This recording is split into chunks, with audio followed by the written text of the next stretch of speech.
Wali Kota Subulus Salam Haji Afan Alfian membuka musrenbang kecamatan dalam penyusunan RKPK tahun 2023 bertempat di Aula Kantor Camat Runding, Senin, tanggal 7 Maret tahun 2022.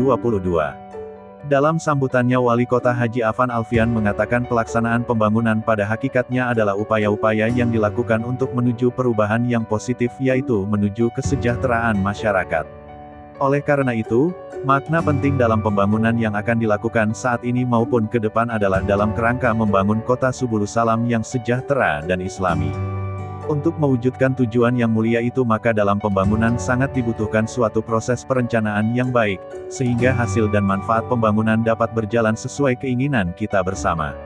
Sesuai Undang-Undang Nomor 25 Tahun 2004 tentang Sistem Perencanaan Pembangunan Nasional telah mengamanatkan kepada seluruh pemerintah daerah bahwasannya dalam penyusunan perencanaan pembangunan di daerah agar dilakukan secara partisipatif dengan melibatkan partisipasi masyarakat.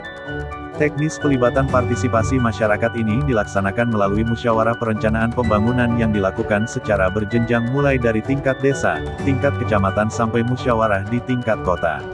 Ia pun mengingatkan bahwa dalam penyusunan perencanaan pembangunan biasanya yang menjadi kendala adalah keterbatasan kemampuan keuangan daerah, sehingga keinginan kita dalam merencanakan pembangunan menjadi terbatas. Pilihlah program prioritas untuk disesuaikan dengan anggaran yang tersedia, pintanya.